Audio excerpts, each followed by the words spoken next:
അളിയാ ഇങ്ങനെ ചെയ്താ പോരാ, എന്തായാലും കനത്ത് ചെയ്യണം. ഇവരെ ഞാൻ എവിടെയോ റീച്ച് പറഞ്ഞു. എന്നാലും അതല്ലല്ലോ, എവിടെയോ വെച്ച കണ്ട പരിചയമുണ്ട്. സ്നേഹം പറക്കട്ടെ, സ്നേഹം മാത്രം പറക്കട്ടെ. സ്നേഹം പറഞ്ഞു. നമ്മൾ സൊസൈറ്റി നെഗറ്റീവ് ഉള്ളവരെ മാത്രം ടാർഗറ്റ് ചെയ്യാൻ പോരാ, പിന്നെ പോസിറ്റീവ് ആൾക്കാരെ ടാർഗറ്റ് ചെയ്യണോ? യെസ്, സമൂഹത്തിൽ നന്നായി ജീവിക്കുന്നവരെ, ജീവിക്കാൻ ആഗ്രഹിക്കുന്നവരെ, കാശുള്ളവരെ എല്ലാരും നമ്മൾ ടാർഗറ്റ് ചെയ്യും. കണ്ടായിരുന്നെങ്കിലും ആള് നല്ല ഡീസന്റ് ആയിരുന്നു സാറേ.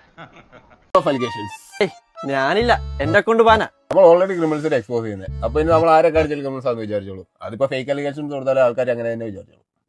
ഞാൻ ഓരോ മണ്ടത്തരം പറയും, അതും കേട്ട് വള്ളി പിടിച്ചോണ്ട് വരലാണ് അവന്റെ മെയിൻ പരിപാടി. നമ്മൾ അലിഗേഷൻസ് എടുത്തിയാൽ ആ പ്രൂഫ് കൊണ്ട് എന്ത് ചെയ്യും? നമ്മൾ സോറി പറയും, സ്നേഹം പറക്കട്ടെ, സ്നേഹം മാത്രം പറക്കട്ടെ. എല്ലാ സെറ്റ്. ഇനി ആളെ മാത്രം കിട്ടിയാൽ മതി. ആളെ റെഡിയാ.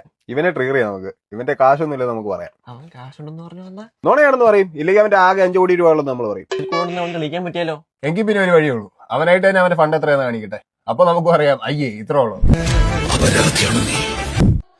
യെസ്, എന്റെ കഴിഞ്ഞ കൊല്ലത്തെയും ഈ കൊല്ലത്തെയും അതിന് മുമ്പത്തെ കൊല്ലത്തെയൊക്കെ വരുമാനം ഞാൻ കാണിച്ചു തരാം. മറ്റേ പീഡഫൈൽ ചേട്ടൻ പറഞ്ഞില്ലായിരുന്നു 11 മാസം കൊണ്ട് ഞാൻ റിട്ടയർ ആയ കമ്പനി. ആ ചെറിയൊരു വൃദ്ധസദനം 2023 ഉണ്ടാക്കിയത് ഏകദേശം 729,160 പൗണ്ട്സാണ്. അതുപോലെ തന്നെ 2024 ഉണ്ടാക്കിയത് 1.7 മില്യനും.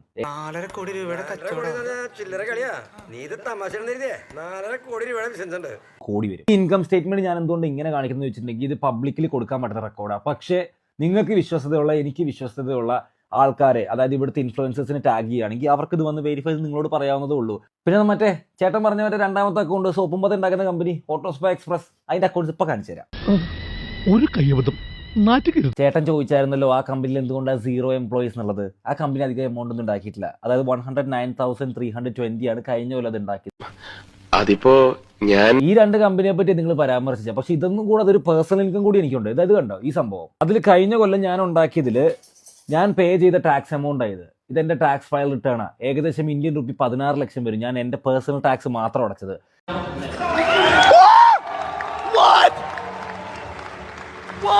ഇതൊക്കെ ഇതേപോലെ വന്നിരുന്ന് പ്രൂവ് ചെയ്യാൻ എനിക്ക് ഭയങ്കര വിഷമമുണ്ട്. കാരണം ഇങ്ങനത്തെ പീഡഫൈൽസ് പറയുന്നത് നമുക്ക് തെളിയിക്കാതിരിക്കാൻ പറ്റാത്തൊരു സാഹചര്യമായി. സത്യസന്ധത കൊടുത്താൽ നാട്ടിൽ കിട്ടുന്ന 3 കാര്യങ്ങളേ ഉള്ളൂ: പുച്ഛം, പരിതാപം, അടി. അത് പിന്നെ ഇഷ്ടം പോലെ കിട്ടും. ഞാൻ ഈ ഒരു പരിപാടിക്ക് വേണ്ടി 2-3 പേർക്ക് ഇത് ഡിഫേമേഷൻ സ്യൂട്ട് കൊടുത്തിട്ടുണ്ട്. അത് കഴിഞ്ഞിട്ട് ഞാൻ തെളിയിച്ചു തരാം ആ പെങ്കൊച്ചാരാന്നുള്ളത്. അവിടെ എന്തായാലും ഞാൻ റിവീൽ ചെയ്ത് കാണിച്ചു തരും. പക്ഷേ വേറൊരു കാര്യം കൂടി ഉണ്ട്, ചേട്ടൻ എന്റെ ചേച്ചിയുടെ ഫോട്ടോസും കൂടി ഇട്ടൊന്ന് കളിച്ചായിരുന്നു, അതിനും ഞാൻ തരുന്നുണ്ട്. കുഴപ്പമായി തോന്നുന്നത് അല്ല. വണ്ടി 21 വണ്ടികൾ അതെന്റെ വീടിന് മുന്നിൽ കൊണ്ട് പാർക്ക് ചെയ്യാൻ പറ്റുന്ന സാധനമാണല്ലോ. ഇപ്പൊ ഇവിടെ നോക്കിക്കഴിഞ്ഞാൽ 5 വണ്ടി കിടപ്പുണ്ടാവും. പക്ഷേ ഈ കാണുന്ന എന്റെ 10ാം ക്ലാസ്സിന്റെ സർട്ടിഫിക്കറ്റ് അല്ല, ഇത് എന്റെ വണ്ടികളുടെ ബുക്കും പേപ്പറുവാ. അത് നീ എന്തിനാ പഠിക്കണേ? ഫൈനൽ ഇയർ LLBക്ക്. അതല്ല ചോദിച്ചത്, നീ എന്തിനാ പഠിക്കണേന്ന്. നീ ഒന്നും പഠിച്ചിട്ട് ഒരു കാര്യമില്ല, വെറുതെ കോളേജിന്റെ പേര് കളയാനായിട്ട്. UK എല്ലാവർക്കും മനസ്സിലാവുന്ന ഒരു സാധനമാണ്. ഇതൊക്കെ നമ്മൾ വിറ്റതും വിൽക്കാനുള്ളതും വണ്ടികളാണ്. ഇതൊക്കെ ഞാൻ ഇതുവരെ വിറ്റിട്ടുള്ള എല്ലാ വണ്ടികളുടെ കണക്ക് മാത്രമുണ്ട്. എല്ലാം കൂടെ കൂട്ടി ഒരുപാട് വരും. ആ ഇൻകം വെരിഫൈ ചെയ്യാൻ വരുന്ന ചേട്ടന്റെ പുള്ളിക്ക് ഇത് കാണിച്ചു തരാം. പുള്ളി തന്നെ ഇതും പറഞ്ഞോ.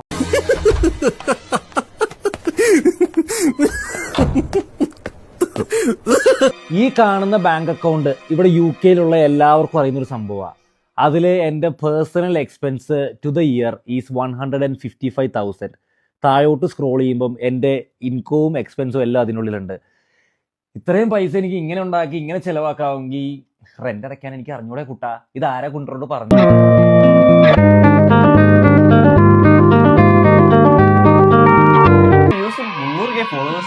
ഒരുത്തിന്റെ മനസ്സമാധാനം കളഞ്ഞപ്പോ സന്തോഷം. എടാ ഇതൊക്കെ എന്റെ ഒരു ഫണ്ടല്ല. ആശ കാണിച്ച വഴി ഞാൻ നടക്കുന്നത്. ആശ ഫീൽഡ് ഔട്ട് ആക്കിയത് ശിഷ്യനെ ഞാൻ അടിച്ചു കയറുന്നില്ലേ. എന്നാൽ അനമി എന്തായിരിക്കും പ്രതികരിക്കാത്ത? ഞാൻ വല്ല പണിയും തരൂ? അവനൊന്നും ചെയ്യില്ല. ചെയ്താലും എന്റെ ഒരു സാധനമുണ്ട്. ഈ കമന്റ് നോക്കി പോടാ പൂച്ചയ്ക്കും പട്ടിക്കും ഉണ്ടായവരെന്ന് നോക്കൂ ഗൈസ്, അൻവിന്റെ ടീം ബാഡ് ബാറ്റ്സ് യൂസ് ചെയ്തോണ്ടിരിക്കുക. എന്തൊക്കെ വന്നാലും നിങ്ങളുടെ ബ്രേക്ക് ഇതല്ല ഫേസ് ചെയ്യും. സ്നേഹം പരക്കട്ടെ. എങ്ങനെയുണ്ട്? പൊളിച്ചു മോനെ, വൻ ആക്ടിങ്. ആൾക്കാർക്ക് ഇനി ഒരു സഹതാപം വരും. പിന്നല്ല, ഇനി അളിന്റെ തേങ്ങ വേണ്ടപ്പല്ലോ അൻവിന്റെ മെത്ത് നോക്കൂ. 20 ലക്ഷം രൂപയുടെ സ്കാം. അതായത് ആ വണ്ടി ഞാൻ കൊടുക്കുന്നത് ഇവിടെ UK 18,000-19,000 പൗണ്ട് തന്നെയാണ്. അതിൽ തെറ്റൊന്നുമില്ല. 10-17 പേര് എൻ്റെ കൂടെ ഫ്രാഞ്ചൈസി എടുത്ത് നിൽക്കുന്നുണ്ട്. ഇവർ മുന്നോട്ട് വന്ന് പറയട്ടെ ഞാൻ എത്ര പേരുടെ ഇതുവരെ ഫുൾ എമൗണ്ട് വാങ്ങിച്ചിട്ടുണ്ടെന്നും എത്ര പേരെ ഇത് ഇക്വിറ്റി ചാർജ് ചെയ്യുന്നുണ്ടെന്നുള്ളത്. എല്ലാവരെയും സഹായിച്ച് തന്നെ ഇവിടെ നിന്നിട്ടുള്ളൂ. ഇനി അങ്ങനെ തന്നെ നിൽക്കത്തുള്ളൂ. ഞാനൊരു ഹെൽപ്പിംഗ് മെന്റാലിറ്റി ഉള്ള ആളാണ്. വേണ്ടെന്ന് പറഞ്ഞില്ലേ? അങ്ങനെ പറയരുത്. എനിക്കൊരാളെ സഹായിക്കണം തോന്നിയാ പിന്നെ സഹായിക്കാതെ ഉറക്കം വരില്ല. ഇതല്ലെങ്കിൽ ഇവർ കമന്റ് സെക്ഷനിൽ വന്ന് പറയട്ടെ, ഓട്ടോസ്കോഡ് ആൾക്കാർക്ക് ചാൻസ് ഉണ്ടല്ലോ, സ്കാമാന്ന് പറയുന്ന കുണ്ണുകൾ പറഞ്ഞൊന്നും ഞാൻ കേൾക്കാൻ പോണില്ല. നമ്മള് ആൾക്കാരെ ട്രേഡിങ് പഠിപ്പിക്കാൻ വേണ്ടി കൊണ്ടിരുത്തിയേക്കുന്നത് നമ്മൾ 400 രൂപയ്ക്ക് തുടങ്ങിയ പരിപാടിയാണ്. അതായത് ഒരു മാസം 400 ഇന്ത്യൻ റുപ്പിയ, പൗണ്ട് അല്ല.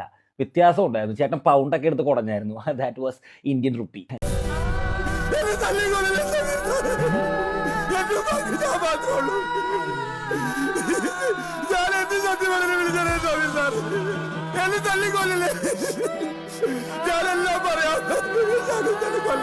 പിന്നെ അത് 400 രൂപയ്ക്ക് കൊടുക്കണോ, 5000 രൂപയ്ക്ക് കൊടുക്കണോ, 50,000 രൂപയ്ക്ക് കൊടുക്കണോ എന്നൊക്കെ ഉള്ളത് എൻ്റെ ഇഷ്ടമല്ല ചേട്ടാ. ചേട്ടൻ എന്തിനാണ് നോക്കുന്നത്? എനിക്ക് കാശ് ഉണ്ടാക്കാൻ പറ്റും, ചേട്ടൻ ഇതുപോലെ ഇരുന്ന് കുണയ്ക്കും. That's only difference. ഇനി അങ്ങനെയൊക്കെ പൈസ ഉണ്ടാക്കുന്ന ആൾക്കാർ കോഴ്സ് വിൽക്കരുതെന്നാണ് ചേട്ടൻ പറയുന്നതെങ്കിൽ അംബാനി സ്കൂളിൽ നിർത്തണം എന്നാണ് എൻ്റെ ഒരു അഭിപ്രായം.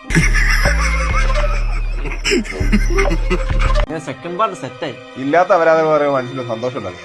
അവരിനി സത്യങ്ങളായിട്ട് വരുന്നത് നമുക്ക് ആഘോഷിക്കണം. വന്നാലും ഒരു സോറി പറഞ്ഞു കൊടുക്കാം, ഇല്ലെങ്കിൽ അവന്റെ ഫ്രണ്ട്സിനെ നമുക്ക് ഭീഷണിപ്പെടുത്താം. അല്ലെങ്കിൽ UK പഠിച്ചിട്ട് അവനെ പറ്റി എന്തേലും കിട്ടിയോ? ഒന്നും ഇല്ലല്ലേ, കോണേജ് ഉള്ളതുകൊണ്ട് സെക്കൻഡ് പാർട്ടായി. ഇനി തേർഡ് പാർട്ട് എന്ന് ചെയ്യുന്ന എട്പാർന്ന് ചുമ്മാ തന്നെ തട്ടിവിടലിയാ. അവൻ വല്ല ക്രിപ്റ്റോ സ്കാമറാന്ന് പറ.